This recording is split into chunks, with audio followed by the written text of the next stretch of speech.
Heart rate variability. Heart rate variability એ શું હોય છે અને કેમ ઇમ્પોર્ટન્ટ છે? તમે હાર્ટ રેટ વિશે તો સાંભળ્યું જ હશે. 1 મિનિટમાં તમારું હૃદય કેટલી વાર ધડકે છે, પણ શું તમે કદાચ હાર્ટ રેટ વેરિએબિલિટી કે HRV વિશે સાંભળ્યું છે? ઘણા લોકોને લાગે છે કે હાર્ટ રેટ બિલકુલ રેગ્યુલર હોય તો પરફેક્ટ છે, પણ મેડિકલી આ વસ્તુ તદ્દન અલગ છે. હાર્ટનો દરેક બીટ એકદમ એક્ઝેક્ટ સેમ ગેપમાં આવે એ જરૂરી નથી. ઇનફેક્ટ થોડું વેરિએશન હોય એ હેલ્ધી સાઇન મનાય છે. હાર્ટ રેટ વેરિએબિલિટીનો સિમ્પલ મતલબ બે હાર્ટ બીટ્સ વચ્ચેનો ટાઈમ ગેપ કેટલો વેરી થાય છે. માની લો કે તમારો હાર્ટ રેટ 60 બીટ્સ પર મિનિટ છે. એનો મતલબ એ નથી કે દરેક બીટ 1 સેકન્ડના એક્ઝેક્ટ ગેપ પર જ આવે. કેટલીક વાર 0.9 સેકન્ડનો ગેપ, કેટલીક વાર 1.1 સેકન્ડનો ગેપ હોય. આ નાના નાના ડિફરન્સને જ HRV કહે છે. હવે સવાલ એ છે, આ વેરિએશન કેમ ઇમ્પોર્ટન્ટ છે? HRV એકચ્યુઅલીમાં તમારા ઓટોનોમિક નર્વસ સિસ્ટમનું ઇન્ડિકેટર છે. આ સિસ્ટમ બે ભાગમાં કામ કરે છે. સિમ્પેથેટિક સિસ્ટમ જે સ્ટ્રેસ અથવા ફાઇટ ઓર ફ્લાઇટ રિસ્પોન્સ હેન્ડલ કરે છે, અને પેરાસિમ્પેથેટિક સિસ્ટમ જે રિલેક્સેશન અને રિકવરી હેન્ડલ કરે છે. જ્યારે બોડી રિલેક્સ અને બેલેન્સ્ડ સ્ટેટમાં હોય, પેરાસિમ્પેથેટિક એક્ટિવ હોય અને HRV સામાન્ય રીતે હાઈ હોય. જ્યારે બોડી ક્રોનિક સ્ટ્રેસમાં હોય, સિમ્પેથેટિક ડોમિનન્સ વધે છે અને HRV જે હોય એ તમારો લો થતો જાય છે.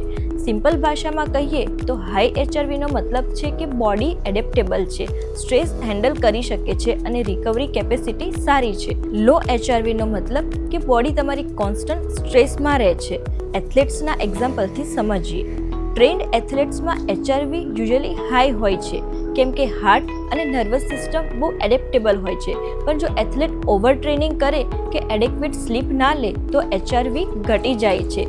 આ જ રીતે corporate stress, poor sleep, diabetes, obesity અને ક્રોનિક એન્ઝાયટી પણ HRVને ઓછું કરી શકે છે. રિસર્ચ એ પણ સજેસ્ટ કરે છે કે લો HRV હાર્ટ ડિઝીઝ રિસ્ક સાથે લિંક હોઈ શકે છે, કેમ કે જ્યારે હાર્ટ અને નર્વસ સિસ્ટમ રિજિડ થઈ જાય, એડેપ્ટેબિલિટી ઓછી થઈ જાય છે. હેલ્ધી હાર્ટ ખાલી સ્ટ્રોંગ નથી હોતું, ફ્લેક્સિબલ પણ હોય છે.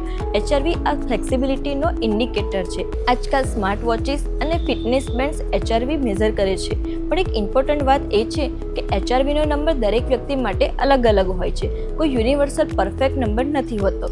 તમારી બેઝલાઇન શું છે અને સમય સાથે ઇમ્પ્રૂવ થાય છે કે ઘટે છે એ વધારે ઇમ્પોર્ટન્ટ છે. HRV કેવી રીતે ઇમ્પ્રૂવ કરવું? સૌથી પહેલાં સ્લીપ. 7 to 8 અવર્સની ક્વોલિટી સ્લીપ HRVને પોઝિટિવ ઇફેક્ટ આપે છે.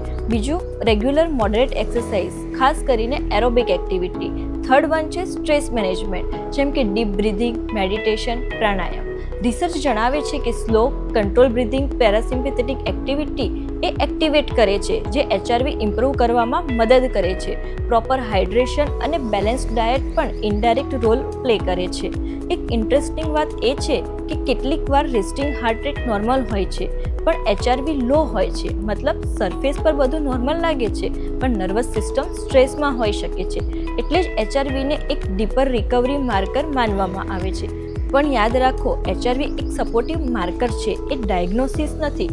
જો તમને ચેસ્ટ પેઇન, બ્રેથલેસનેસ યા સિવિયર સિમ્ટમ્સ હોય તો ખાલી HRV જોઈને કન્ક્લુઝન ના કાઢો.